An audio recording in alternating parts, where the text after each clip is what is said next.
क्या चाइना और भारत के बीच के रिश्तों में सुधार का एक नया चैप्टर शुरू हो रहा है?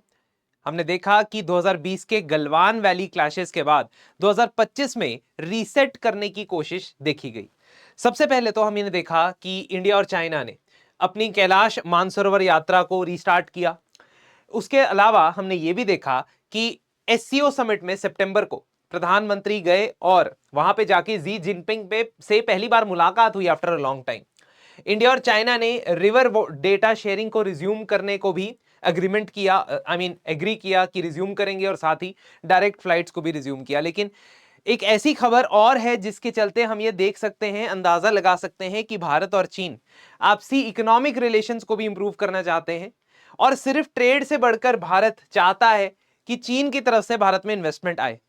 इसलिए उसने एक पॉलिसी में चेंज किया है। वो चेंज 2020 के चेंज को या 2020 के डिसीजन को मॉडिफाई करता है, अमेंड करता है। तो आज हम ये देखेंगे कि किस तरीके से 2020 में भारत ने चाइना से आने वाली या चाइनीज कंपनी की इन्वेस्टमेंट्स को रोक लगाई थी, और अब वो इस पर्टिकुलर रिस्ट्रिक्शन को रिलैक्स कर रहा है, और इसका रीजन क्या हो सकता है और इसके इंप्लीकेशंस क्या हो सकते हैं। लेकिन समझने के लिए आपको यह समझना होगा कि फॉरेन डायरेक्ट इन्वेस्टमेंट होता क्या है। जब किसी भी पब्लिकली ट्रेडेड कंपनी यानी कि स्टॉक एक्सचेंज पर लिस्टेड कंपनी में कोई फॉरेन इन्वेस्टर या इंडिविजुअल हो चाहे वो इंस्टीट्यूशन हो 10% से ज्यादा शेयर्स, इक्विटी शेयर्स खरीदता है, तो उसे फॉरेन डायरेक्ट इन्वेस्टमेंट कहते हैं। अब एफडीआई की बात करते हैं तो ये जो एफडीआई होता है ना, फॉरेन डायरेक्ट इन्वेस्टमेंट, ये लॉन्ग टर्म एसेट्स के अंदर पैसा जो डाला जाता है उसे कहते हैं। It is not investing in the share market. Share market जैसा नहीं है, क्योंकि शेयर मार्केट में जब आप पैसा लगा सकते हो, जब मर्जी निकाल सकते हो। लेकिन फॉरेन डायरेक्ट इन्वेस्टमेंट में जो पैसा आता है उससे कैपिटल बनाया जाता है, फैक्ट्रीज बनाई जाती हैं, मैन्युफैक्चरिंग फैसिलिटीज बनाई जाती हैं, और उसे इन चीजों में इन्वेस्ट किया जाता है। खैर, 2020 में गलवान वैली क्लैशेस के बाद और भारत की और चाइना की जो बॉर्डर टेंशंस है उसको देखते हुए सरकार ने एक प्रेस नोट रिलीज किया था जिसका नाम है PN3। इस प्रेस नोट के अंदर उन्होंने डायरेक्टली चाइना का नाम लिया नहीं, लेकिन चाइना से आने वाली भारत की कंपनीज के अंदर की इन्वेस्टमेंट को उन्होंने रिस्ट्रिक्ट करने की कोशिश की। इसका कारण था कोविड के टाइम पे बहुत सारे स्टॉक्स की वैल्यू बहुत कम हो गई थी, बहुत नीचे आ गई थी, क्योंकि इकोनॉमी एक तरीके से क्रैश हो रही थी, जिसकी वजह से ऐसा देखा जा रहा था कि बहुत सारे चाइनीज इन्वेस्टर्स या चाइनीज बैक्ड इन्वेस्टर्स भारत की कंपनीज में बड़े बड़े स्टेक खरीदना चाहते थे। भारत ने सोचा कि इस वक्त हमें रिस्ट्रिक्शन लगानी चाहिए। अपने प्रेस नोट के जरिए जितनी भी लैंड बॉर्डरिंग कंट्रीज हैं, यानी जिनका लैंड बॉर्डर भारत के साथ लगता है, which include countries like China, Pakistan, Afghanistan, Bangladesh, Nepal, Bhutan, Myanmar, तो इन कंट्रीज में से आने वाली हर एक फॉरेन डायरेक्ट इन्वेस्टमेंट की जो भी रिक्वेस्ट होगी उसे गवर्नमेंट, सेंट्रल गवर्नमेंट अप्रूव करेगी, ऐसा बोला गया। देखो, ऑर्डिनरीली स्पीकिंग जो एफडीआई की रिक्वेस्ट होती है ना, वो सेक्टर वाइज डिसाइड होती है। आमतौर पे सेक्टर्स के अंदर डिसाइड होता है कि कौन से सेक्टर में आप ऑटोमेटिक रूट से, यानी बिना सेंट्रल गवर्नमेंट से प्रायर परमिशन लिए 100% इन्वेस्ट कर सकते हो, 76% इन्वेस्ट कर सकते हो, so on and so fourth. अब कहने का यह मतलब है कि जो भी एफडीआई है, जितने भी परसेंटेज का एफडीआई या इन्वेस्टमेंट है, वो सारा का सारा आपको सेंट्रल गवर्नमेंट से पूछ के करना पड़ेगा। अब पाकिस्तान से तो वैसे ही इन्वेस्टमेंट्स अलाउड नहीं है, और वो करेंगे भी क्या? इन्वेस्टमेंट कहां से करेंगे? नेपाल, म्यांमार, बांग्लादेश, भूटान से तो वैसे भी इन्वेस्टमेंट आता नहीं है, और इसी वजह से आप देखोगे कि इसका मेन टारगेट था चाइना। अब पिछले 5 सालों में ये प्रेस नोट 3 जब लगाया गया तो इसका इंटेंशन आपको मैंने बताया कि it was to stop any kind of investment that tried to capitalize on the loss of stock market values of big companies and increase the share of Chinese ownership। आप ये समझें कि एक तरीके से जब आप किसी कंपनी के स्टॉक ओन करते हो तो आप पार्शियल ओनर बन जाते हो उस कंपनी के, और अगर आप 49% से ज्यादा यानी 51% स्टॉक ओन करते हो किसी कंपनी का, तो आप कंट्रोलिंग स्टेक ले लेते हो। मतलब उस कंपनी के सारे फैसले, उस सारे डिसीजंस आप लेते हो। तो इसीलिए सबसे पहले तो इंपॉर्टेंट यह है कि किसी भी मेजर स्ट्रेटेजिक सेक्टर के अंदर ऐसी कंट्री से इन्वेस्टमेंट कभी भी कंट्रोलिंग स्टेट ना रखे, और साथ ही साथ वॉर या टेंशंस के टाइम पे गवर्नमेंट रूट से उसे अप्रूव किया जाए। तो जो प्रेस नोट निकाला गया था उसने यह कहा कि prior government approval will be required for all land bordering countries investment. Although ये गलवान वैली इंसिडेंट से पहले हुआ है, ठीक है, I might have used the term Galwan valley incident, but before that only border tensions Bharat के एलएसी और भारत और चाइना के बीच में एलएसी में बढ़ गई थी। अब इससे क्या हुआ, इससे कोई भी कंपनी जिसमें थोड़ा सा भी चाइनीज स्टेक है, क्योंकि वेंचर कैपिटल फंड्स होते हैं, इन्वेस्टमेंट फंड्स होते हैं जिसमें चाइनीज कंपनीज का स्टेक या शेयर होल्डिंग हो सकती है, उन सभी इन्वेस्टर्स को गवर्नमेंट से पूछ के इन्वेस्टमेंट को अप्रूव करवाना पड़ता था। अब इस चीज को लेकर पिछले 1-2 सालों में चर्चा बढ़ती जा रही थी कि इसकी वजह से जो जेन्युइन इन्वेस्टमेंट्स है भारत में वो रुक रही हैं। इसके अलावा साल 2025 में डेटा सामने आया कि लगभग $21 बिलियन भारत की एफडीआई मार्केट से वापस लिया गया। इसका मतलब भारत की मार्केट से विड्रॉ किया गया, which is once again not a good indicator for the economy. अब 2024 के अंदर इकोनॉमिक सर्वे कहता है कि हमें इन इन्वेस्टमेंट्स को थोड़ा सा रिवाइज करना होगा, इस प्रेस नोट 3 को रिवाइज करना होगा और जो जेन्युइन इन्वेस्टमेंट्स हैं उनको फैसिलिटेट करना होगा। इसके अलावा यह भी कहा गया कि भारत में कुछ सेक्टर्स हैं जो सेक्टर्स एक्सपोर्ट ओरिएंटेड में ग्रो हो सकते हैं, आगे मैं उनको बताऊंगा। उन सेक्टर्स में की इंटरमीडिएट गुड्स या रॉ मटेरियल चाइना से बनता है और उसकी मोनोपोली को तोड़ना मुश्किल है, इसलिए वहां से भारत के अंदर इन्वेस्टमेंट अट्रैक्ट करके उन प्रोडक्ट्स को विदेशों में एक्सपोर्ट करना शायद ये एक अच्छी स्ट्रैटेजी हो सकती है। तो क्यों ऐसा किया गया कि प्रेस नोट 3 को चेंज किया गया? जैसा मैंने आपको बताया, ग्लोबल वेंचर फंड्स और इक्विटी फंड्स जो हैं, चाहे उनका छोटा सा स्टेक भी होता था किसी कंपनी में, है ना, चाहे चाइना के किसी व्यक्ति का या बंदे का छोटा सा स्टेक भी होता था, उसे भी गवर्नमेंट की परमिशन चाहिए होती थी। भारत की इलेक्ट्रॉनिक्स और मैन्युफैक्चरिंग कंपनीज को 2-3 सालों तक काफी नुकसान झेलना पड़ा because of lack of intermediary and raw material goods. तो इसके चक्कर में अब सरकार ने प्रेस नोट 3 को मॉडिफाई कर दिया है। प्रेस नोट 3 को मॉडिफाई करते हुए उन्होंने कहा है कि आप 2 चेंजेस कर रहे हो। चेंज नंबर 1 आप ये कर रहे हो कि जितनी भी land bordering countries, barring Pakistan of course, उनको नहीं अलाउ किया यहां पे, जितनी भी लैंड बॉर्डरिंग कंट्रीज से इन्वेस्टमेंट आती थी, अब आप क्या करने वाले हो, अब आप 6 हाईटेक मैन्युफैक्चरिंग सेक्टर्स के अंदर, 6 हाईटेक मैन्युफैक्चरिंग सेक्टर्स के अंदर इन्वेस्टमेंट अलाउ करते हो। You will start allowing investment in 6 hi tech critical manufacturing sectors and उनके लिए आप 60 डेज का विंडो दे रहे हो। That means within 60 days they will be allowed to get permission. तो ये फास्ट ट्रैक आपने कर दिया है। This applies to land based countries, land border countries and other investors. तो ये जो 60 डेज का विंडो है, ये जो 60 डेज का विंडो है कि 60 दिन के अंदर अंदर आपका इन्वेस्टमेंट प्रपोजल अप्रूव हो जाएगा, ये लैंड बॉर्डरिंग कंट्रीज के लिए भी अप्लाई कर दिया गया है और बाकी इन्वेस्टर्स के लिए भी अप्लाई कर दिया गया है।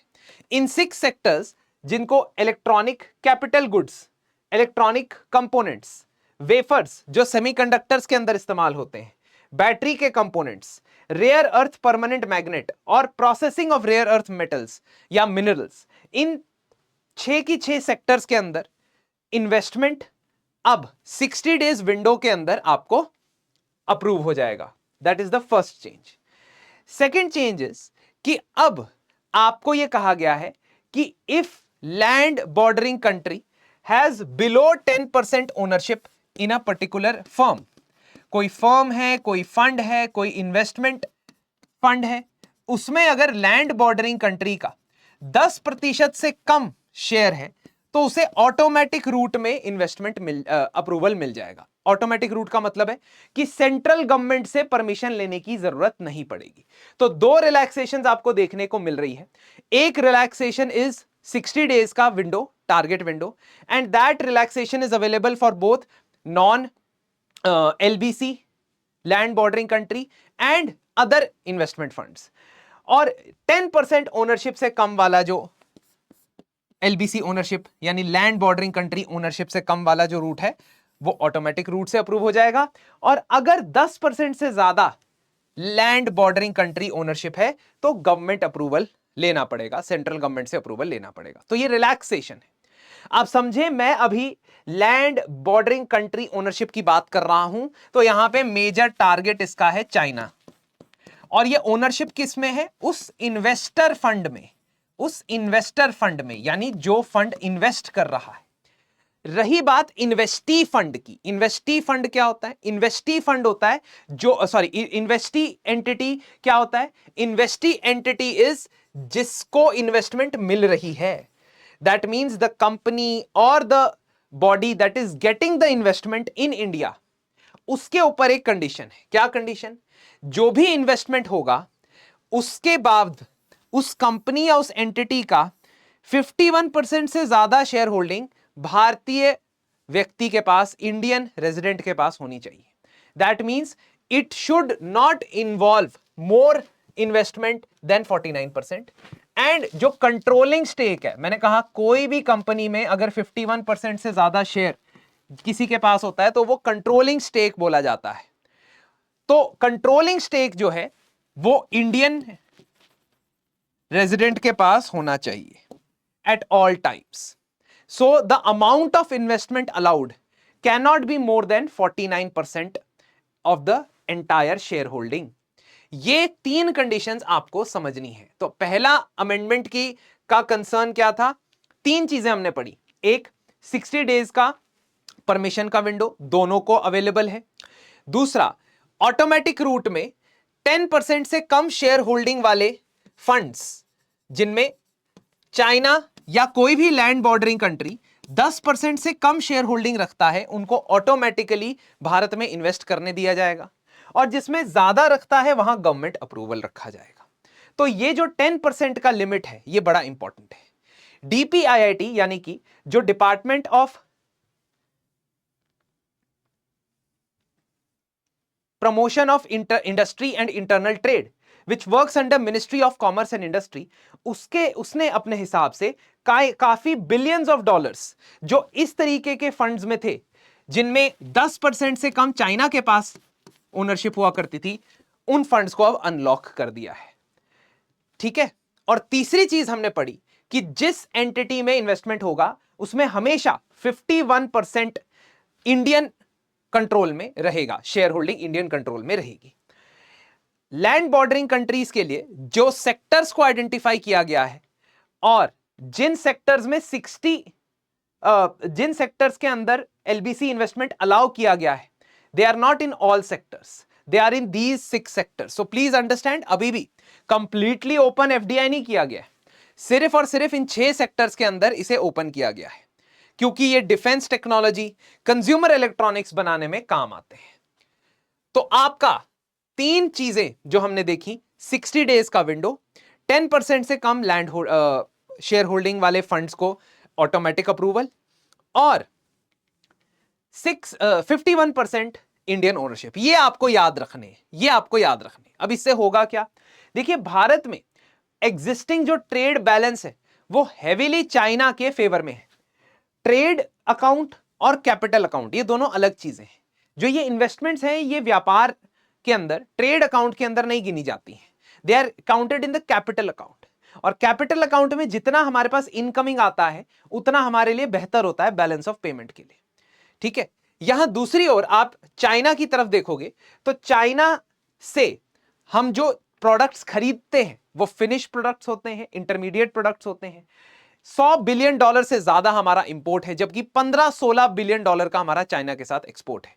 इस ट्रेड इंबैलेंस को घटाने के लिए हमें अपनी मैन्युफैक्चरिंग कैपेसिटी को बढ़ाना पड़ेगा, उसके लिए यह हमें बेनिफिट करने वाला है। इसके अलावा भारत की इंडस्ट्री के अलावा ग्लोबल फंड्स के लिए भी ये विन विन सिचुएशन है, और चाइनीज फर्म्स के लिए भी इंपॉर्टेंट सिचुएशन है, क्योंकि यूएस जो टैरिफ लगाता है या यूएस जिस तरीके से ग्लोबल इकोनॉमी को डिस्ट्रॉय कर रहा है, वहां पे और डेस्टिनेशंस आपको चाहिए होंगी। कहने का मतलब ये कि जो ये इकोनॉमिक डिसीजन है, it is part of a series of strategic decisions that are being taken. इसमें एक और कंसेप्ट इंपॉर्टेंट है जिसका मीनिंग है, जिसका नाम है बेनिफिशियल ओनरशिप। बेनिफिशियल ओनरशिप, ध्यान से समझना, बेनिफिशियल ओनरशिप। जब मैंने कहा कि किसी इन्वेस्टमेंट फर्म के अंदर 10% से कम 10% से कम चाइना या चाइनीज कंपनी का या चाइनीज एंटिटी का स्टेक होना चाहिए, तो मैं बेनिफिशियल ओनरशिप देखता हूं, डायरेक्ट ओनरशिप नहीं। इसको क्या कहते हैं या इसको समझते कैसे हैं? देखिए, आप एग्जांपल लीजिए, एनी है, any owns 100% of a company B, ठीक है। This company B is a separate legal entity, ये अलग लीगल एंटिटी है, रजिस्टर्ड एंटिटी है, किसी कंपनीज एक्ट में या किसी एक्ट में रजिस्टर्ड है। अब ये जो कंपनी B है, ये क्या करती है? ये कंपनी B कंपनी C के 60% शेयर्स खरीद लेती है, 60% शेयर्स खरीद लेती है। तो नाम से तो ओनरशिप कंपनी B के पास है ना। ऑफिशियल डॉक्यूमेंट्स में company B is the majority owner, controlling owner of company C, but actually में इसका बेनिफिट किसको मिल रहा होगा? एनी को। इसको कहते हैं बेनिफिशियल ओनरशिप। तो अभी तक सरकार यही किया करती थी या देखती थी कि जिस भी कंपनी में चाहे बेनिफिशियल ओनरशिप ही चाइनीज कंपनी की हो, चाइनीज पर्सन की हो, तो उसे भी गवर्नमेंट से पूछना पड़ेगा। अब अगर वो 10% से कम है, if that is now below 10%, है ना, then that means that you can go via the automatic route. ठीक है, समझ रहे हो? तो लिंक पहले ओनरशिप का पीछे बैकवर्ड लिंकेज किया जाता था इस तरीके से। अब क्या बोला है? अब चाहे बैकवर्ड लिंकेज करके हमें मिल भी जाए चाइनीज एंटिटी, और जो एक्चुअल कंपनी है, फंड है, उसमें 10% से कम चाइनीज शेयर होल्डिंग है, तो उसे ऑटोमेटिक रूट में अलाउ किया जाएगा। ये टर्म समझना आपके लिए बहुत ज्यादा जरूरी थी। तो आपको क्या लगता है, ये जिस तरीके से भारत अपने इकोनॉमिक्स या इकोनॉमिक पोजीशन को डाइवर्सिफाई करके हेज कर रहा है, क्या ये कोई फायदा हमें देने वाला है? आगे आने वाले समय में वक्त ही बताएगा। अगर आप रैपिडली प्रीलिम्स के लिए स्टैटिक प्लस करंट अफेयर्स को रिवाइज करना चाहते हैं, तो हमारे रैपिड रिवीजन राउंड के अंदर एनरोल कर सकते हैं। लेकिन अगर आप सिर्फ करंट अफेयर्स को कवर करना चाहते हैं, करंट अफेयर्स ओरिएंटेड स्टडी करना चाहते हैं, और अपने लॉस्ट ईयर्स को अपना लास्ट ईयर ऑफ प्रिपरेशन बनाना चाहते हैं, तो हमारे एपिक कोर्स में जरूर आइए और once and for all exam oriented content के ऊपर फोकस कीजिए। धन्यवाद।